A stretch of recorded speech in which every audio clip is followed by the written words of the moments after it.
welcome to the next chapter of discussion, which is optical measurements and nanometrology. Today we are more focused towards nano because nano is 10 to the power minus 9 meters. We are trying to have more understanding of material, process, behavior when we look at this very small scales. So, we will try to cover how does the measurement happen at such small scales, and also how is optical measurements going to help us in this measurements field. So, the content of discussion is going to be introduction, followed by it we will have optical measurement techniques, optical interference, then interferometer, different types of interferometry, and then we will have scales, gratings and recticles, then finally we will have nanometrology to discuss. Let us first try to understand light. Light is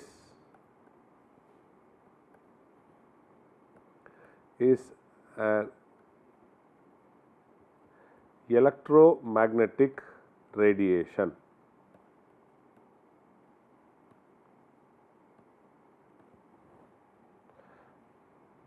Okay. It falls in the wavelength between 400 nanometer to 700 nanometer. So, the elementary particle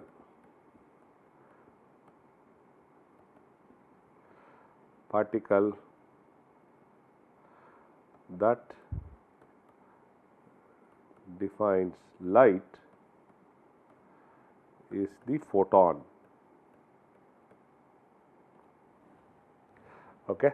And when we try to understand a wave,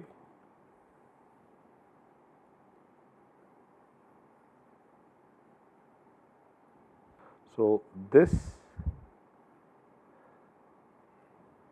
is called the intensity.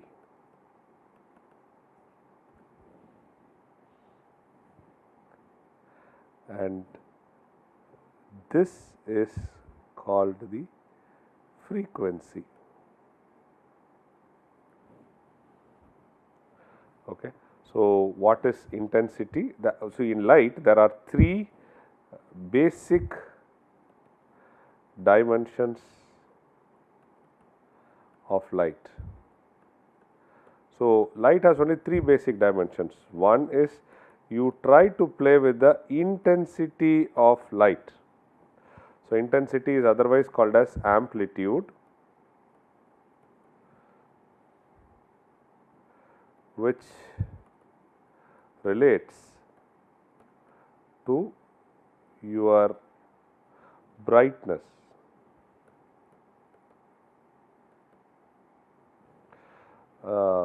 I would say perception, right?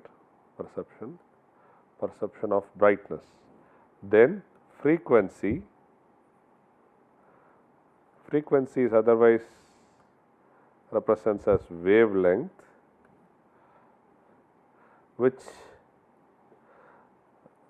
relates to color, and I repeat, it is again a perception. Okay. The last one is polarization, which is a very important parameter. There are a lot of instruments which work on this polarization, which is nothing but the angle of vibration. These are the three dimensional parameters for light. So, if you can play with it, tweak with it, tailor it, so then you get whatever requirements you want. Polarization is angle of vibration. So, these are the three basic dimensions of light. When we talk about the properties of light,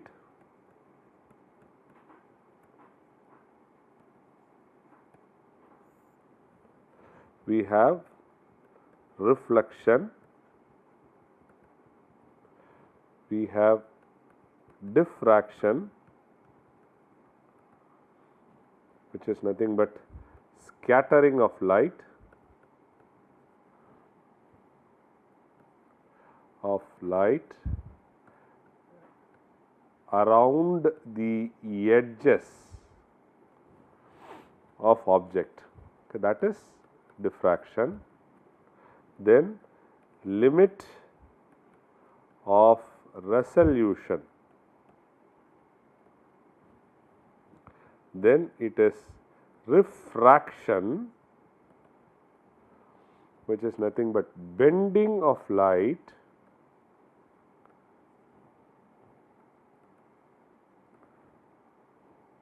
when there is a change in medium.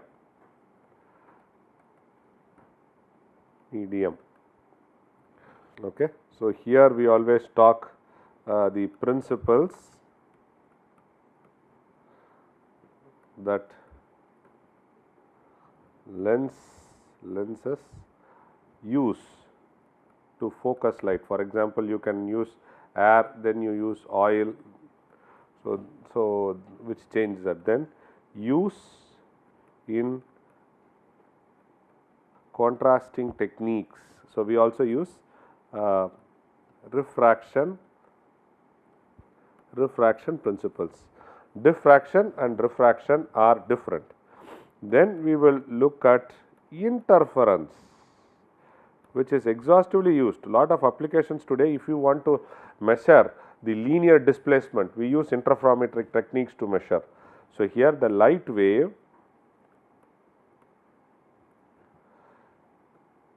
can be subtracted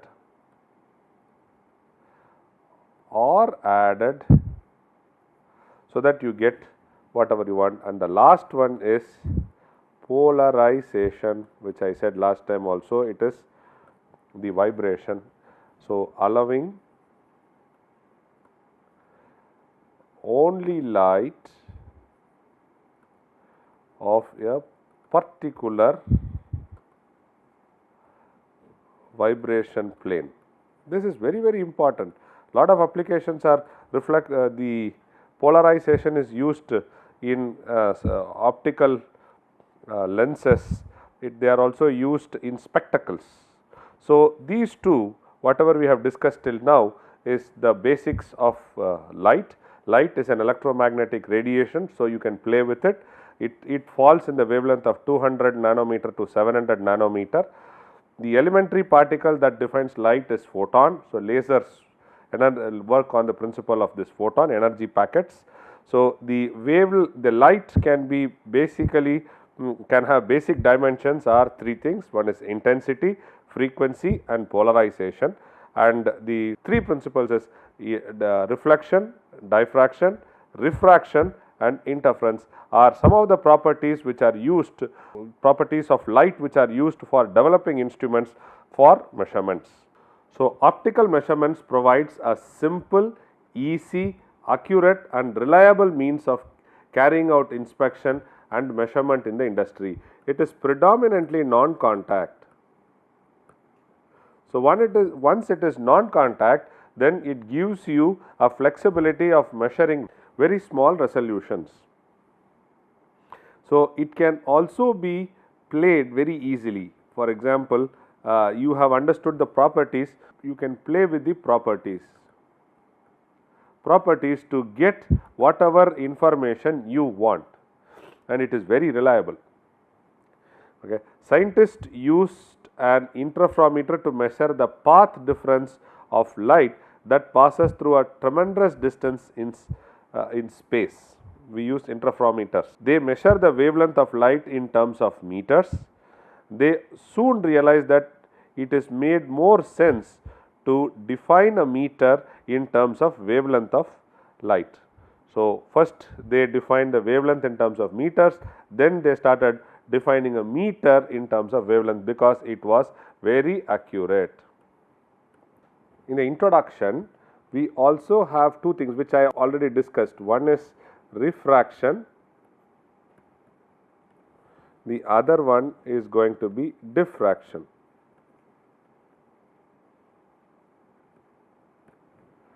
So, here if for example, you have a droplet of water, this is how the light is passing. So then what will happen is it will try to pass through and bend. So this is light from source, we will put. This is a medium of low refractive index. So you can see the light bends. So this is called as it is cutaway of the object and then it bends.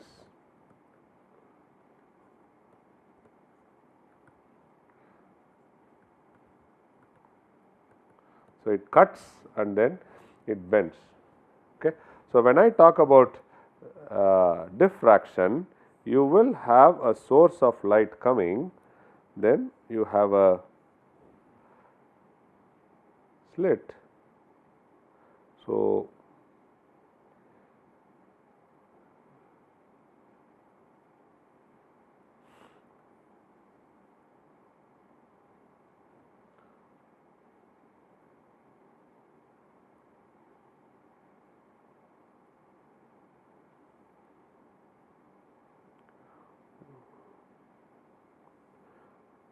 you can see light going by. So the light will pass through several of these sources, okay, and you can see this is a light source.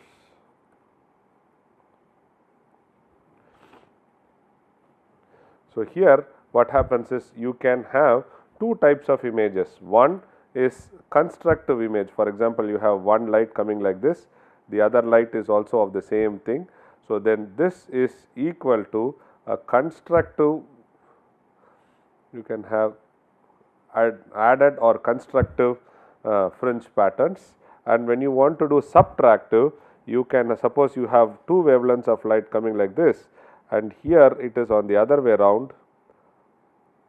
So then what happens when these two are added, so you will always get something like a very low subtractive. So this is subtractive interference pattern which is given, this is additive interference pattern it is given. So you see the wavelength is added, the amplitude is added, the amplitude is subtracted. Okay. With these techniques you can try to play with light. So let us look at a principal device which is a microscope which is exhaustively used which works on the principle of optics. Microscope in general couples two stages of magnification, the objective lens and then it is there we have one magnification, the other one we will have at close to the eyepiece. Okay. The objective lens forms an image of workpiece at L1 at the stop. The stop frames the image so that it can enlarged by the eyepiece. View through the eyepiece an enlarged virtual image I2 is obtained. So magnifications at each stage multiplies, thus highly effective magnification can be achieved with only moderate magnification at each stage. So the most important thing is magnification at each stage gets multiplied. When you look at it, this is what is I1 which I told you. The objective lens forms an image, this is objective lens, so this is objective lens side,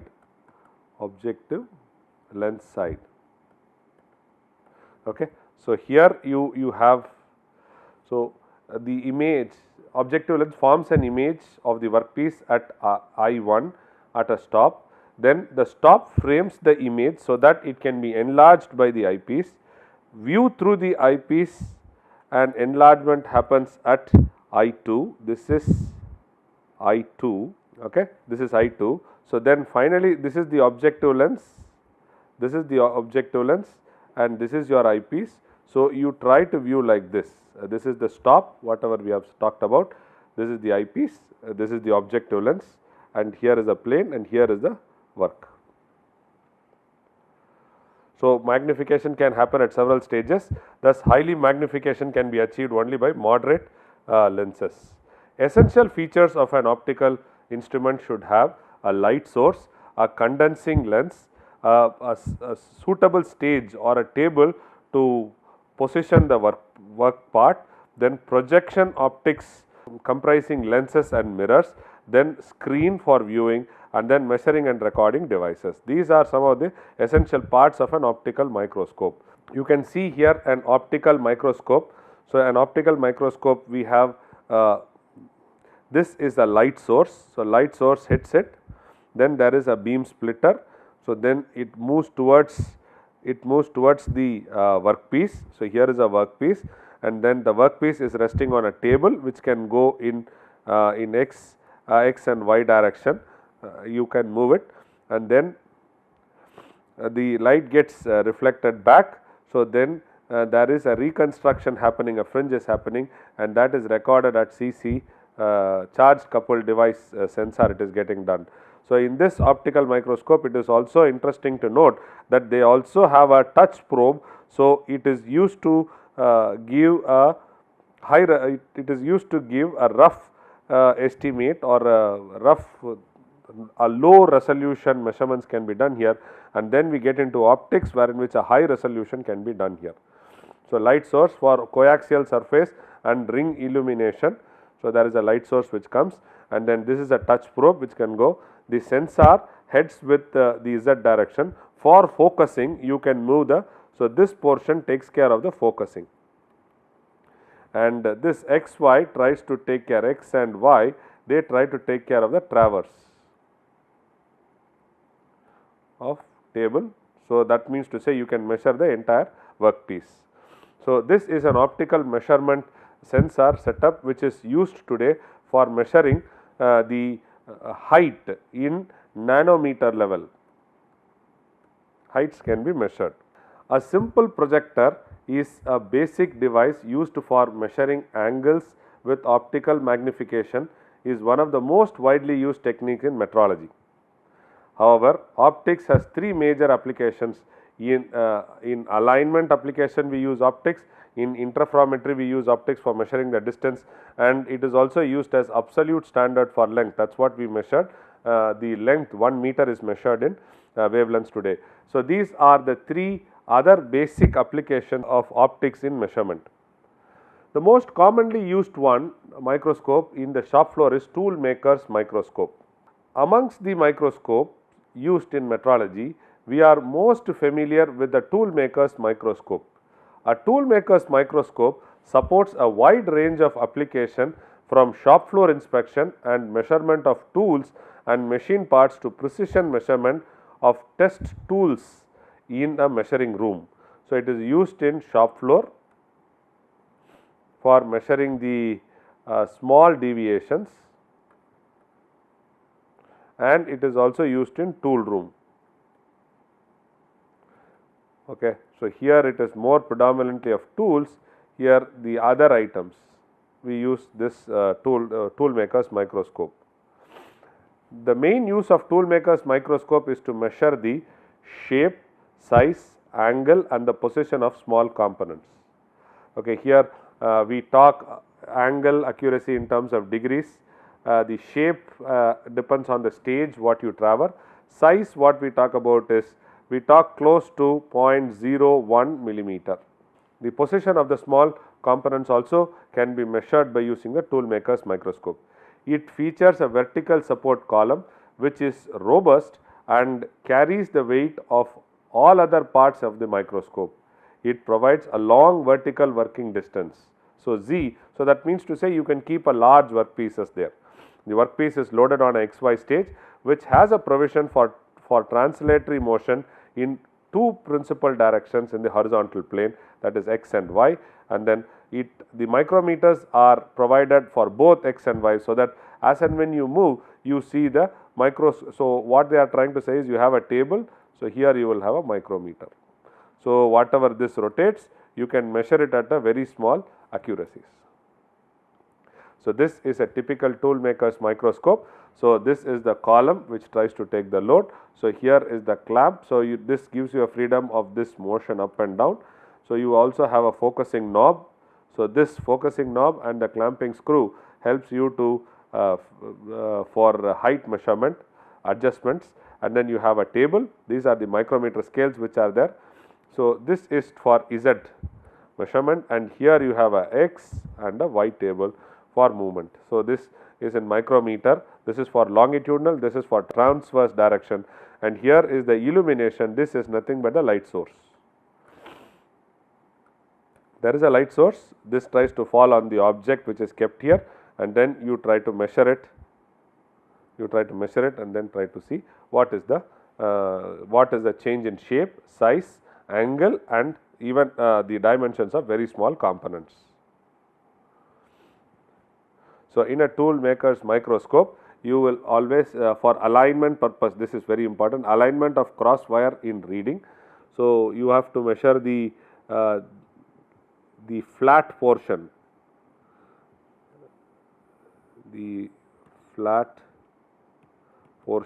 or the land, okay, which is called as a land if you want to measure. So, first what do you do is you put the focus, you at the eyepiece, you will always have this as a cross wire. So, this cross wire is aligned to one side of the one edge where the land starts, and you have to move it to the other end of the land starts, and then you try to get the readings. Okay. So, here you should also understand there are magnifications also there. So, you can have at the eyepiece 10x, 20x, okay, and then objective you can have 2x, 5x and 10x. You can see the working distance. As and when the objective x increases, the working distance goes small. So, this is a very important parameter you should know. When you try to look at very high magnifications, you should understand you are sacrificing the working distance. So, these are the different types of illumination you can have, and more details about the tool maker's microscope. Contour illumination can be done. This type of illumination generates the contour image of the workpiece and is suited for measurement and inspection of workpiece contour. The illuminator is equipped with a green filter. So, now that you can also try to place, I have said 3 basic parameters. One is wavelength, amplitude, and then you have the polarization. If you can play with these parameters, then you can try to get more clarity in the image whatever you have used for measurement. Suppose if there is a workpiece which is too complex in nature, so what we do is we try to make a contour of it, put it in the eyepiece, or have a projector and then have it as a mask there, and then project the screen, workpiece dimension. So, you can easily do comparison and try to also measure the deviations. The surface illumination, this type of illumination shows that the surface of the workpiece and is used in the observation and inspection of the workpiece. So, shows the surface of the workpiece, surface illumination. The tool maker's microscope, what we showed you here is surface illumination. So, instead of this surface illumination, you can have contour illumination, which is the first thing which we discussed. Okay. The angle and the orientation can also be done of the illuminator, should be adjusted so that the workpiece surface can be observed under optimum conditions, and then simultaneous contour and surface illumination is also possible. Suppose this is A, this is B. So, this is nothing but A plus B, both contour and the illumination can be done simultaneously to measure the tool workpiece deviations. What are the applications? It is used in shop floor inspection of screw thread, gear and other small machine parts. Its application includes precision measurement of test tools in tool room. It helps to determine the dimensions of small holes where micrometer cannot be used. It facilitates template matching inspection. So, it is something like a comparator. It enables inspection of taper of small components also. So, so it basically what it says, shape, size, orientation and XYZ coordinates can all be measured using this tool maker's microscope. Thank you.